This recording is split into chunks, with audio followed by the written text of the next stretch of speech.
बेटा group of sales. ये एक सेल है, प्लीज लिसन केयरफुली। ये एक सेल है, दूसरा सेल है, इन सेल का ग्रुप। अब इनका स्ट्रक्चर क्या होना चाहिए? सिमिलर। और ये इकट्ठे मिलकर काम करे कोई पर्टिकुलर फंक्शन। हमारे सिलेबस में दो टाइप की टिश्यू है, animal tissue and plant tissue. जब एनिमल टिश्यू की बात कर रहे हैं तो अपने सिलेबस में टोटल 4 टाइप के एनिमल टिश्यू है। कितने टाइप के बेटा? 4 टाइप के। Number 1 is epithelial tissue, second is connective tissue, third is muscular tissue and fourth one is nervous tissue। जब हम बात कर रहे हैं एपिथेलियल टिश्यू की तो अब इसमें दो टाइप के टिश्यू है, simple epithelial tissue and stratified epithelial tissue. Listen carefully, क्या वर्ड बोला मैंने? Simple epithelial tissue and stratified epithelial tissue. अगर एक सिंगल लेयर है, सेल की सिंगल लेयर है, तब तो उसको बोलते हैं सिंपल एपिथेलियल टिश्यू। लेकिन अगर बहुत सारी लेयर है, मोर देन 2 लेयर, ठीक है, तो 2 4 कितने भी हो सकती है, उसको हम बोलते हैं स्ट्रेटिफाइड एपिथेलियल टिश्यू।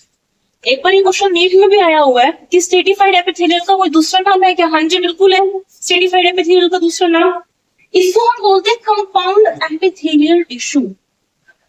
कंपाउंड क्यों बोल रहे हैं? क्योंकि बहुत सारी लेयर है। अब ना डिपेंड करता है इसकी शेप क्या है। जैसे कि बिल्कुल अगर फ्लैट है तो हम बोलते हैं स्क्वेमस, लंबे लंबे सेल है कोलमनार, क्यूबॉइडल सेल है क्यूबॉइडल एपिथेलियल, वो डिपेंड करता है शेप के। इसी तरीके से connective, as name indicate, connective body को कनेक्ट कर रहा है। अब कनेक्टिव टिश्यू में भी एक फ्लूइड कनेक्टिव टिश्यू। कैसा कनेक्टिव टिश्यू है? फ्लूइड। जैसे कि ब्लड, सॉलिड तो नहीं है, ब्लड क्या है? Fluid connective tissue. क्या बोन जोड़ रही है? हाँ, बोन हमारे स्केलेटल सिस्टम में एक इंपॉर्टेंट रोल प्ले कर रही है, बोन। इसके अलावा कार्टिलेज, जैसे कि मेरे ईयर में जो फोल्डेबल है, फोल्ड हो रही है, फोल्ड हो रही है, नोज की टिप फोल्ड हो रही है, कार्टिलेज है ये। अब सुनो भाई, हमारी बॉडी में तो 206 बोन है, 206 बोन है, तो बोन को कनेक्ट करने के लिए भी तो कोई टिश्यू होगा, वो भी कनेक्टिव टिश्यू होगा, कनेक्शन का काम कर रहा है। तो बोन से बोन को जो कनेक्ट करता है उसको बोलते हैं लिगामेंट। बोन टू बोन, क्या लिखूंगी मैं? Bone to bone. जो कनेक्ट करता है वो होता है लिगामेंट। लेकिन जो बोन को मसल से कनेक्ट करता है वो होता है टेंडन। बोन से मसल को जो कनेक्ट करे टेंडन। कार्टिलेज, बोन, ब्लड, इसके अलावा एक और फ्लूइड होता है हमारी बॉडी बनने में, किसमें आते सारे के सारे? कनेक्टिव टिश्यू है। उसके बाद है मस्कुलर टिश्यू। बॉडी में भी बहुत सारे मसल्स है, जैसे कि स्केलेटन मसल। अब जो मसल्स है, हमने कहा स्केलेटन मसल, ये वॉलेंटरी होती है। कैसी होती है स्केलेटन मसल? वॉलेंटरी। वॉलेंटरी का मीनिंग है जिसको हमारा ब्रेन कंट्रोल कर सकता है। क्या मैं मेरी फूड पाइप की मसल को कंट्रोल कर सकती हूँ? क्या नहीं? फूड पाइप है, स्टमक है, इंटेस्टाइन का नहीं कंट्रोल कर सकते। मतलब जो स्मूथ मसल्स है बॉडी के इंटरनल ऑर्गन्स में प्रेजेंट है, बॉडी के इंटरनल ऑर्गन, सारे ऑर्गन्स हमारी बॉडी में, तो बहुत सारे ऑर्गन्स में जो मसल्स प्रेजेंट है उसको क्या बोलते हैं? Smooth muscles. क्या मेरा ब्रेन कंट्रोल कर सकता है? क्या मेरा ब्रेन गए जो खाना मेरी स्टमक में वापस फूड पाइप में आ जाए? नहीं, मेरे ब्रेन के कहने से नहीं चलेगा। हाँ, उठ रही हूँ, बैठ रही हूँ, भाग रहे हैं हम, वो मेरे कंट्रोल में है, मेरे ब्रेन के कंट्रोल है। मतलब स्केलेटल मसल कैसी हुई? वॉलेंटरी। स्मूथ मसल और कार्डियक मसल कैसी है बेटा? इनवॉलेंटरी।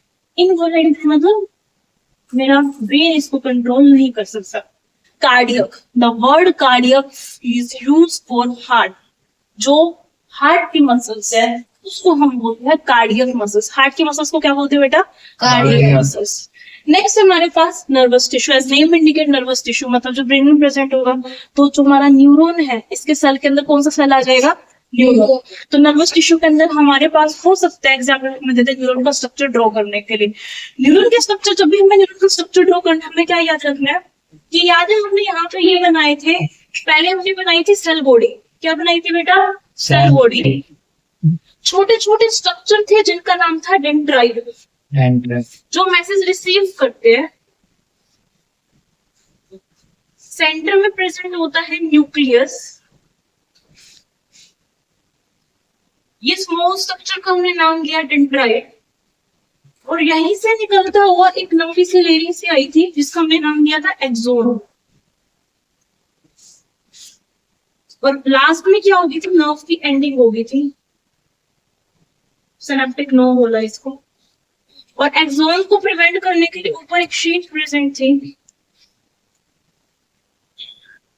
इस शीट का नाम था माइलिन शीट। कौन सी sheath? Myelin sheath. Myelin sheath. जो ये वाली शीट मुझे दिखाई दे रही है, that is Myelin. Myelin sheet.